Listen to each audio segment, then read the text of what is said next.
Bienvenue sur Sophia Science, la chaîne YouTube qui répond à toutes vos questions sur le monde de la science, notamment la science, les mystères, les extraterrestres. Le contenu de la vidéo d'aujourd'hui est le débat qui divise le monde, guérir grâce à des embryons, miracle ou tabou. Le père de Dolly, la première brebis clonée au monde, a lancé un appel qui fait encore beaucoup parler. Il demande que l'on autorise des essais de traitement à base de cellules souches sur des patients en phase terminale. Une demande audacieuse, mais qui, selon lui, pourrait offrir une dernière chance à ceux qui n'en ont plus. Dans une interview accordée au journal écossais The Scotsman, le professeur Ian Wilmot, célèbre pour avoir dirigé l'équipe qui a créé Dolly en 1996, explique clairement sa position. Il dit en substance, si nous attendons que toutes les expériences sur les animaux soient terminées, alors certains patients mourront avant même que le moindre espoir n'arrive jusqu'à eux. Pour lui, la logique est simple et directe, presque comme lorsqu'on voit une maison en feu et qu'on hésite trop longtemps avant d'appeler à l'aide. Les techniques utilisées pour la recherche scientifique ou pour le traitement médical reposent toutes sur la même méthode qui a servi à créer Dolly.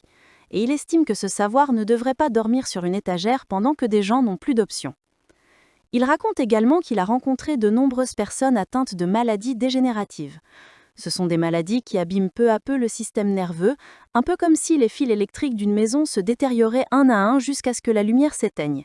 Les patients savent que la fin arrive lentement mais sûrement, et cette attente est pour eux une forme de souffrance silencieuse.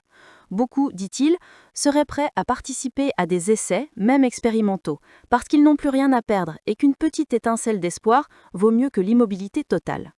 Mais qu'est-ce que le clonage thérapeutique au juste, et à quoi servent ces fameuses cellules souches ? Le principe peut sembler compliqué, mais on peut se l'imaginer simplement. Les chercheurs créent un embryon minuscule, âgé de 5 à 7 jours seulement. À cet âge, c'est une toute petite boule composée de centaines de cellules, un peu comme une grappe de grains de riz microscopique. Dans cette grappe, certaines cellules sont particulières, ce sont les cellules souches. Elles ont un pouvoir extraordinaire, comparable à une pâte magique que l'on peut modeler en n'importe quelle forme. Ces cellules peuvent devenir des cellules de peau, de cœur, de nerfs, bref, tout ce que le corps peut fabriquer.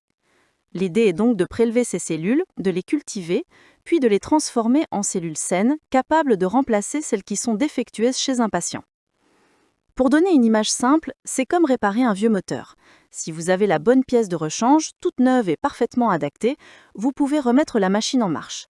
Dans le corps humain, cette pièce de rechange, ce sont les cellules souches. Les scientifiques pensent que ces cellules pourraient aider à guérir de nombreuses maladies génétiques. Mais aujourd'hui, beaucoup de pays interdisent encore les tests sur l'être humain parce que cela touche à des questions éthiques délicates. Pour certains, utiliser un embryon, même minuscule, soulève des inquiétudes morales. Pour d'autres, refuser d'avancer dans la recherche revient à laisser des personnes condamnées sans aucun secours. C'est un débat complexe où l'espoir médical se heurte aux principes et aux valeurs. Et c'est précisément là que l'appel du professeur Wilmot prend une autre dimension. Il ne demande pas une utilisation massive ou incontrôlée de ces techniques. Il demande simplement qu'on permette, dans des cas bien encadrés, à des personnes qui n'ont plus aucune solution, d'essayer un traitement qui pourrait faire la différence. Un dernier pont entre la science et la vie, entre le possible et l'impossible. Son message résonne comme une invitation à réfléchir. Jusqu'où allons-nous prêts à aller pour sauver des vies ? Et quelles limites voulons-nous poser à la science quand elle a le potentiel de transformer des destins ? Laissez vos questions dans les commentaires ci-dessous et Sophia Science fera de son mieux pour y répondre. Merci d'avoir regardé et à la prochaine.